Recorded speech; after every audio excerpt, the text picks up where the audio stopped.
I want to get right into the thick of it. You've said that Milei just doesn't get Bitcoin.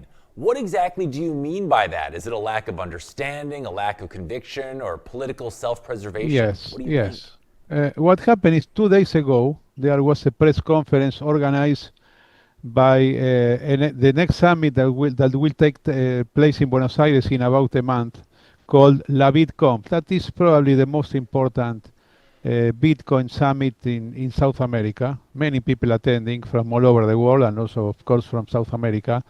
And in the press conference to which I was invited, I was requested my opinion regarding Bitcoin and Milei, or crypto and Milei.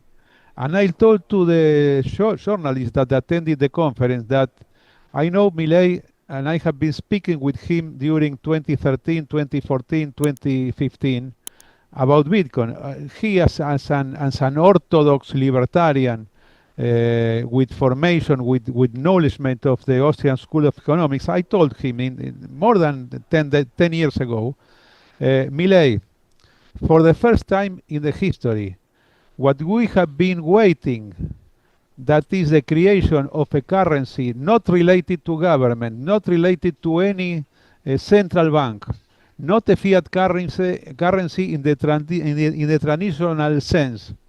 It has been created, not now, but 5 years ago. Remember, we have been in 2014, for instance. I explained him many times that the key factor of BTC is the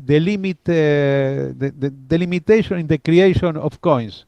I explained him the fact of the 21 million, the way the coins were to be mint.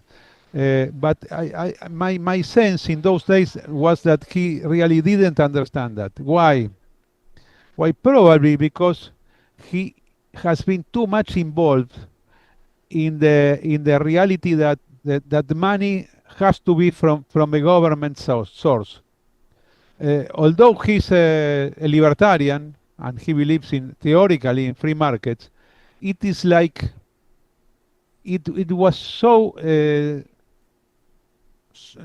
his traditional formation is so important that he even cannot think in a private currency.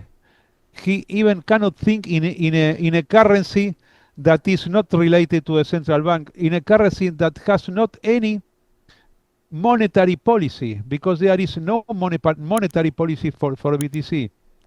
And there are no secondary markets. There is not any kind of secondary creation of money in the case of BTC. Take the case of US dollars. In the US, you have a circulation of 2.4 trillions of dollars, but besides that, you have deposits of several kinds, like current account, CDs, and many derivatives as a consequence of the circulation of money between the banks, because the banks really create secondary money. And Milei, is too much used to these categories of money. And that is, he didn't understand why there are not secondary sources of money in the case of BTC. I explained him this is like a prehistoric currency, but in a good sense, because this limits the offer. In those days, in 2014, for example, the price of BTC was $350. Remember, Hank, $350 by mid 2014. Now we are more than $100,000 is the current price of BTC, and along the years, suddenly he was interested in some sort of cryptos. That is why in 2021, perhaps not wanted too much to think about BTC, that he rejected, as I told you, in year 2014, he was thinking like in creating a new currency. Probably this is the psychological reason for which he was involved 10 months ago in the so-called Libra scam. And before the Libra scam, he has been involved promoting several kind of Ponzi crypto scams. I remember in year 2022, he sold his home in Instagram to a crypto scam. Instead of saying, I am Milei, an economist from the Republic of Argentina seeking to be the president of the country, he sold that space to a crypto scam. And if you join his Instagram account, you would not see any description about him, but a propaganda, a fraudulent propaganda regarding a crypto scam.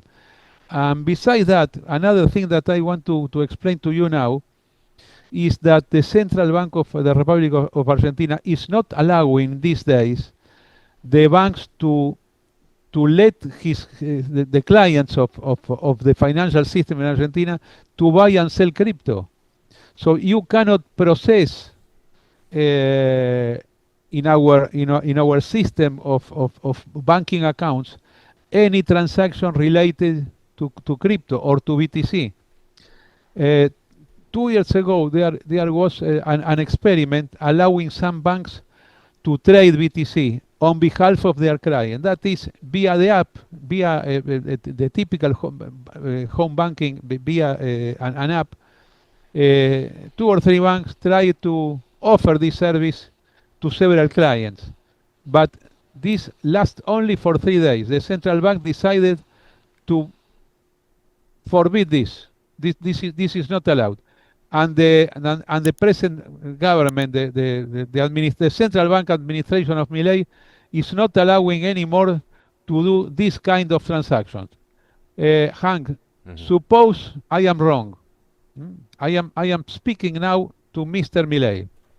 Milei, if I am wrong, if you are pro BTC, so call now to your central bank, because as you know, Hank, the central bank in Argentina is not an independent entity as it is in the US regarding the Fed.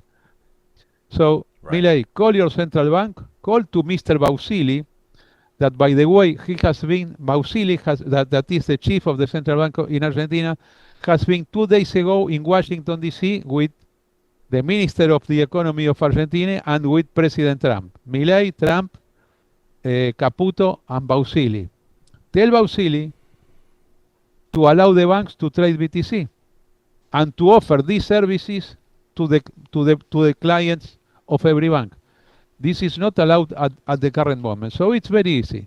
This is my message. And this has been my message 2 days ago in the conference given before the LaBitConf, that is the conference that will take place in about a month here in Buenos Aires, Argentina. This is like a brief description about the situation. It's not a bad message from me.